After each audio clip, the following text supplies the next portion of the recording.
Assalamualaikum warahmatullahi wabarakatuh. Salam sejahtera buat kita semua. Salam Om Swastiastu, Namo Buddhaya, salam kebajikan.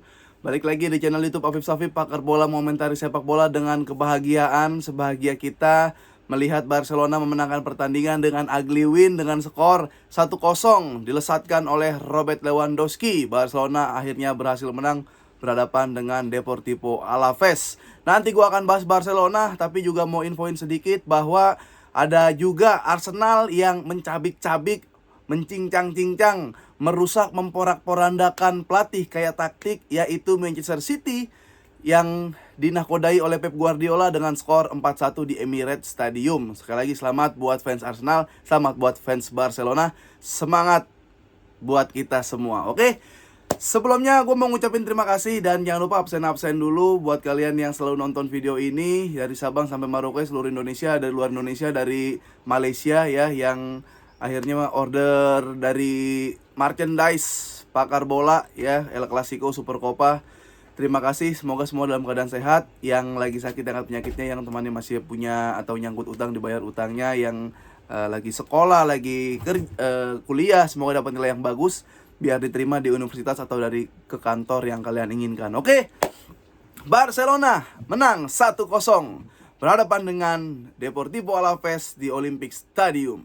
Gol dilesatkan oleh Robert Lewandowski. Gol semata wayang dilesatkan oleh Robert Lewandowski. Mana haters Lewandowski? Ya, apa yang terjadi kalau Lewandowski tidak ngegolin? Sekarang kan Lewandowski bisanya cuma tap in doang. Tapi tap in juga butuh timing, tap in juga butuh insting, tap in juga butuh ketenangan, butuh positioning. Ya, ini kita ulas dulu 90 menit, jalannya babak kedua, tambahan waktu 4 menit, Barcelona akhirnya menang.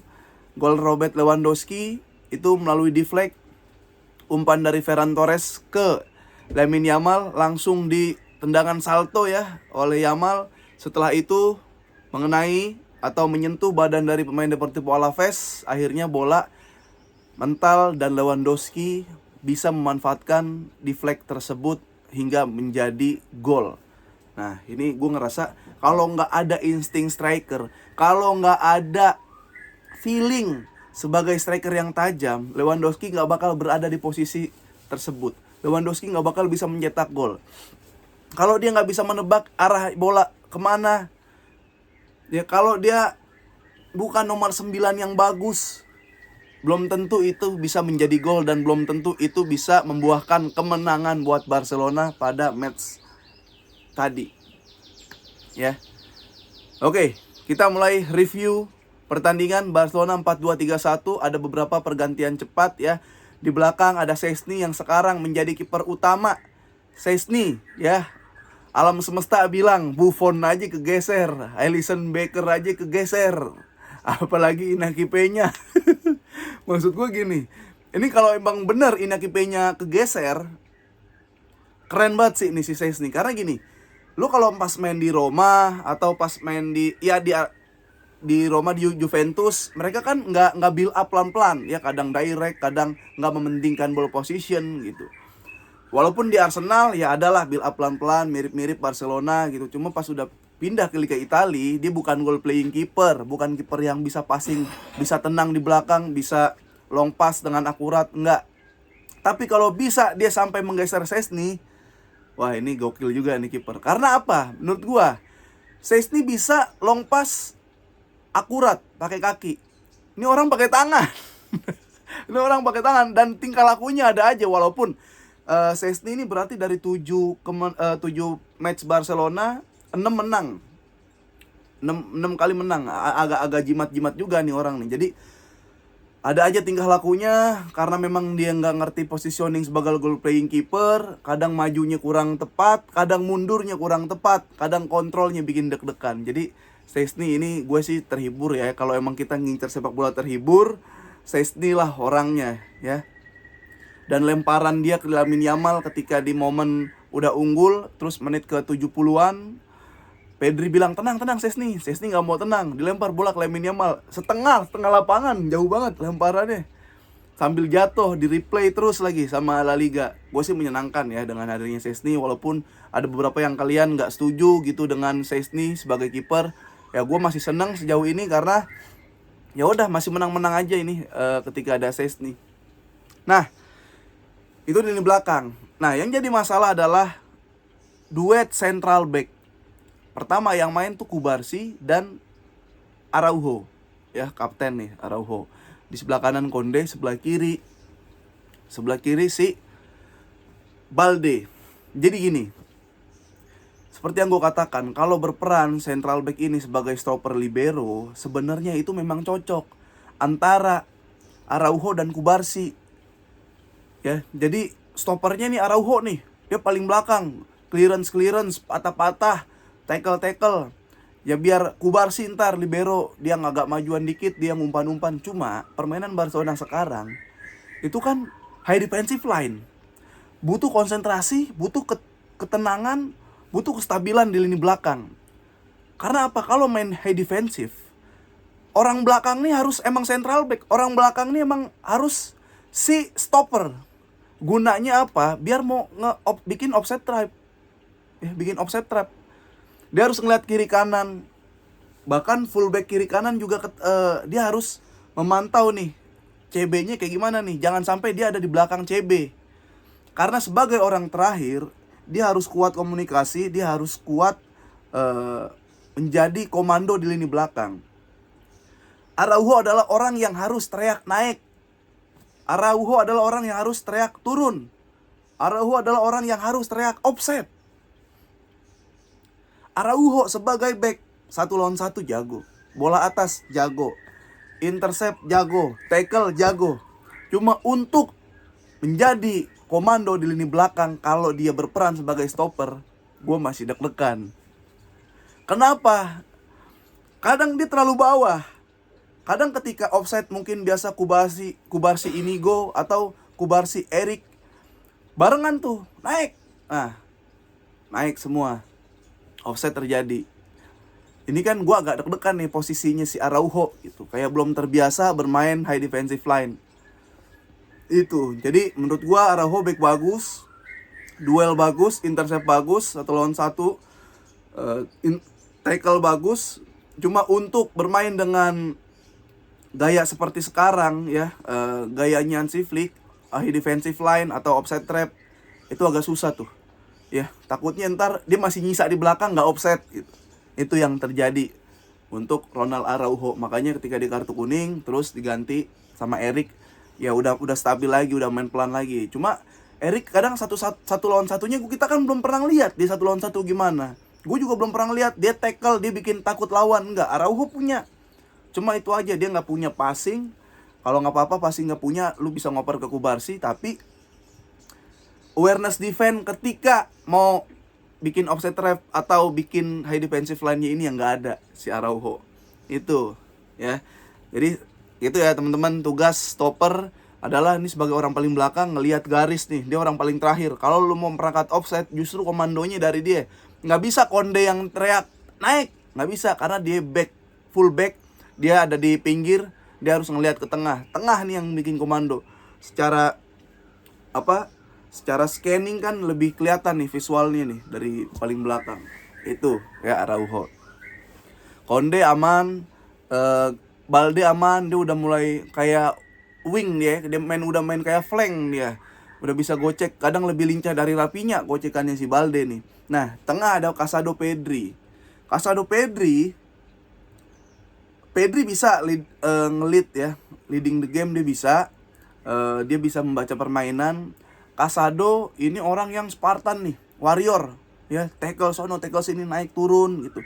Tapi kalau misalkan lebih butuh konsentrasi, kalau mau nurunin tempo, karena kan Alaves nih babak pertama kenceng banget, susah juga dia, rapat juga lini pertahanan. Karena apa? Si Alaves, Hansi Flick juga bilang Alaves nih bagus banget di match babak pertama gitu, secara defense transisi dia bagus sehingga kita kesulitan. Nah, di depan ada Gavi yang tabrakan, kepalanya bentur. Dokter memvonis geger otak pada saat itu, tapi Gavi ngerasa nggak puyeng. Gavi disuruh ganti dan Gavi bilang, "Tak dulu, gue jangan diganti, kita belum memenangkan apapun," kata dia. Tapi Rapinya menyadarkan bahwa lu diganti, dokter yang menyarankan, takut kenapa-napa. Dan akhirnya Davi diganti, geger otaknya nggak terlalu parah. dan kayaknya juga nggak gegerotak. Cuman di saat itu emang harus diganti si Gavi, gantinya Fermin Lopez. Nah, kanan Yamal, wah gue keep dulu, tahan Yamal bro. Kita ke kiri Rapinya. Ya Rapinya nih yang gue kadang mempertanyakan sih, kenapa dia terlalu wide ke kiri gitu. Dia terlalu jauh banget, di mojok banget mainnya gitu. Dia jarang inverted lagi gitu, karena gue kadang kangen dia main di belakang striker juga. Karena dia kan punya shoot yang luar biasa, dia punya shoot. Kalau dia main wide banget dari kiri, kalau dia inverted ya, dia ngegunting ke tengah, kaki terkuatnya kan kiri, agak susah untuk melakukan shoot pakai kaki kiri, jadi harus kaki kanan. Nah kalau dia main di second striker, dia bisa lebih leluasa gitu. Mau shoot pakai kaki terkuat, menggunakan kaki terkuat, dia juga udah siap dengan posisi yang diterimanya nanti. Cuma kalau main terlalu wide, gue masih bingung nih. Makanya dia udah jarang kemarin dapat peluang, satu doang dari Lamine Yamal, dan terlalu jauh juga dari gawang gitu. Ini gue mempertanyakan lagi sih. Mungkin nanti ada solusinya lagi, dia belakang atau inverted atau seperti apa ketika udah fluid suasananya. Nah, Robert Lewandowski ya udahlah ya, dia diganti di menit-menit akhir dan mencetak gol.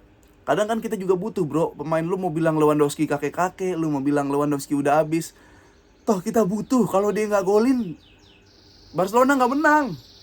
Kalau dia nggak punya insting striker tajam world class, nggak menang tuh kita. Ya untung ada orang seperti Lewandowski gitu. Cuma ya dari beberapa orang yang lebih terlihat untuk bermain untuk menang, itu masih bisa kelihatan. Ya yang lain tuh kayak masih ada nyantainya. Gue nggak bisa sih maksudnya menilai dari perawakan muka atau gesture. Cuma gue ngeliat kayak Pedri, Lamine Yamal, Robert Lewandowski, Rapinya, itu orang-orang yang kayak memiliki effort lebih gitu loh, memiliki energi lebih. Kayak lu ngeliat orang biasa aja kan bisa gitu, biasa aja, tapi kayak ini gila nih, effortnya mau menang nih, ada. Nah pemain-pemain lain harus memiliki visi dan misi atau mental seperti Pedri, Lamine Yamal, Rapinya, dan Robert Lewandowski. Itu harus banget ya kalau emang mau menang. Pas Fermin masuk, gue nggak tahu nih ya menurut lu gimana, tapi gue berpendapat bahwa Fermin sekarang kelas.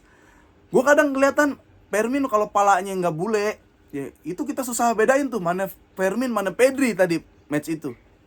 Kenapa? Karena ini Pedri nih, Pedri versi lebih nyerang, Pedri versi lebih attack. Jadi gue sangat apresiasi dengan perkembangan yang dilakukan oleh Fermin Lopez. Kenapa? Karena yang seperti kita tahu, dia menonjol banget, sangat bersinar ketika di Olimpiade kemarin di Spanyol. Tapi di Barcelona sempat ngadet, sempat naik turun, on off, dan akhirnya udah mulai nyetel lagi setelah kemarin cetak 2 gol, 2 assist. Gue ngelihat perbedaan yang signifikan, entah kepercayaan diri yang sangat meningkat, dan sentuhan-sentuhannya sih yang beda sih ya. Keeping bolanya, passing, decision making untuk memberikan passingnya itu yang harus diapresiasi buat seorang Fermin Lopez ya. Jadi Olmo kabarnya kan juga agak susah nih buat jadi pemain Barcelona, yang menyangkut pasal-pasal yang terjadi, nggak bisa didaftarin. Kalau Olmo nggak bisa didaftarin di Barcelona, ya dia juga nggak bisa didaftarin karena Liga udah bergulir di klub lain. Ya selain itu juga berpotensi dia nggak bisa didaftarin di Spanyol karena pengennya sekarang menurut peraturannya tuh harus ada pemain yang bermain di Liga gitu, minimal bermain di Liga. Jadi kesian juga nih Dani Olmo nih. Nah seperti itu teman-teman. Udah permainan, kalau ada yang bilang bang tapi mainnya ugly win bang, ya bodo amat gue, ugly win sekarang udah gatel banget gue. Sekarang itu udah harus beradaptasi. Bukannya gue nggak cinta, katanya lu cinta Barcelona, nggak apa-apa bermain, nggak apa-apa kalah, yang penting bermain indah. Ya nggak apa-apa memang, toh hasilnya kita menang kan. Pertanyaan sekarang gimana rasanya kalau menang tapi ugly win? Ya gue bilang ugly win. Sekarang udah nggak ada waktu lagi untuk melakukan kesalahan demi kesalahan. Sekarang udah nggak ada waktu lagi melakukan eksperimen yang brutal. Walaupun kita masih pengen kayak si Pablo Tor main, ya kalau emang dibutuhkan harusnya dipakai gitu. Cuma sekarang gue lagi nggak ngeliat itu. Gue lagi ngeliat menang mulu. Karena selisih kita poin 4. Ya Madrid 49, Atletico Madrid 48, Barcelona 45. Besok mereka bertemu, pasti kalau seri ada yang lebih mepet lagi kita. Madrid seri ya poinnya pasti kita bisa kejar gitu. Walaupun ada yang kalah, salah satu dari mereka, Atletico Madrid kalah, kita bisa peringkat 2. Madrid kalah, ya kita masih di 3 tapi beda 1 sama Real Madrid. Jadi main cantik tetap nggak apa-apa, pragmatis juga nggak apa-apa. Ya itu gue seneng Barcelona ngebuang ego. Gue nggak ngelihat memang Barcelona yang lebih beautiful gamenya emang nggak ada gitu. Cuma ya udah toh menang gitu. Dan momen sekarang, momen yang harus menang. Itu yang terjadi di Barcelona. Sekarang menang nggak apa-apa. Sangat gue happy. Gue sangat happy kalau menang, apalagi menang dengan bermain bagus ya. Menang bermain bagus itu bonus banget menurut gue sekarang ya, di momen yang seperti ini. Barcelona tersisa itu ada match berarti tanggal 5 berhadapan dengan Valencia. Kemarin udah pada dirotasi ya, Rafinha, Araujo diganti, Frenkie de Jong masuk, Casado diganti, Pau Victor masuk. Dan gue ngelihat Frenkie de Jong ya, ketika mau bermain tempo dengan lambat, dia bagus banget jadi super sub ini bagus banget. Karena dia sebenarnya bisa, dia punya ketenangan. Dan sebenarnya kalau emang lu mengulik Frenkie de Jong, dia tuh adalah orang yang bisa melewatin 1-2 pemain. Sebenarnya Frenkie de Jong adalah orang yang bisa membongkar pertahanan lawan ketika mid block.